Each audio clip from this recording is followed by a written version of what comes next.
President Obama is in the capital city of Laos tonight. He is resting after his last major Asian-Pacific summit failed to produce the kind of breakthrough legacy moment that he had hoped for.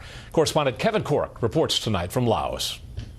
The complicated challenges of the 21st century cannot be met without coordinated and collective action. Sounding increasingly like a man with just a few months left on the job, President Obama used his 10th and final summation at the G20 summit to reflect on nearly 8 years of addressing global challenges on the world stage. But what began in 2009 with the desperate cooperative effort to contain the world financial crisis, by 2016 had given way to a host of pressing diplomatic fissures, from differences over maritime and cybersecurity to conflicting strategies in the fight against ISIS and the bloody civil war in Syria, which many here fear has devolved into a de facto proxy war between the U.S. and Russia, the latter of which was the subject of an intense 90-minute meeting between Mr. Obama and Russian President Vladimir Putin on the sidelines here at the summit. The gathering was supposed to induce a blunt exchange about the Kremlin's incursion into Ukraine, sanctions against Moscow, and a pathway forward in Syria, a conversation that took on a new sense of urgency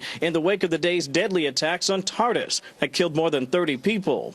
Though it was abundantly clear from the president's readout afterwards, he failed to persuade Putin to do much of anything. Given the gaps of trust that exist, that's a tough negotiation, and we haven't yet closed the gaps in a way where we think it would actually work. Perhaps even more troubling was the president's inability to fully smooth over tensions with Turkey, a critical NATO ally, but recently at odds with Washington for ramping up its fight against U.S.-backed Kurdish forces in Syria, and its insistence that the U.S. hand over a Turkish cleric that Ankara has blamed for this summer's failed coup attempt.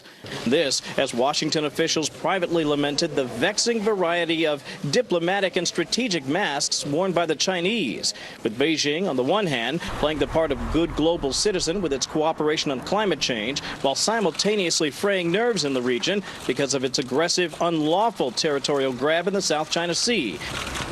Doug, wet and warm weather greeted the president as he made his way here to Laos. Not only the first sitting U.S. president to come here to the country, but also the first to directly address the people of Laos. That will happen, and he'll talk not just about the need for improved economic ties, but also about unexploded ordnance, which has been a real problem and a vestige of the Vietnam War. It's been happening all over the country. He'll talk about that during his time here at ASEAN as well. Doug? Kevin Corrick traveling with the president in Laos tonight. Thank you, Kevin. North Korea made a splash of its own during the Asian summit. The communist regime fired 3 more missiles into the ocean near Japan in its latest display of petulance. Correspondent Benjamin Hall has that story. Young dictator Kim Jong-un is at it again.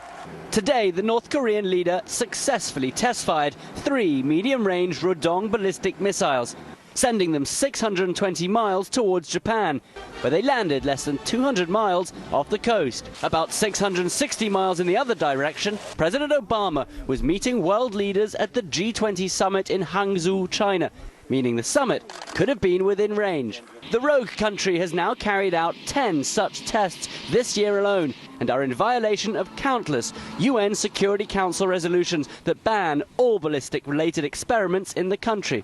At a press conference today, the Japanese Prime Minister responded. It is an intolerable and reckless act of jeopardizing the peace and stability of the region. It is strongly condemned and is unforgivable. North Korea's missile program has shown vast signs of improvement this year. Just 2 weeks ago, they again successfully launched a second missile from a submarine, which flew over 300 miles, the longest distance they've achieved with such a weapon. Submarine launchers are far harder to detect and mean they can be launched far closer to their targets. Despite all this, China, long said to be the only country with influence over the North, are still standing by the country, while urging a peaceful resolution. China's stance on the relevant issue is consistent and clear. We hope all relevant parties can avoid taking actions that may escalate tensions and can make joint efforts to maintain peace and stability on the peninsula. The UN Security Council will discuss these latest violations in a closed-door meeting on Tuesday morning, as requested by the US and Japan. Only then will we know what action, if any, they'll take. Doug? Benjamin Hall in London tonight. Thank you, Benjamin.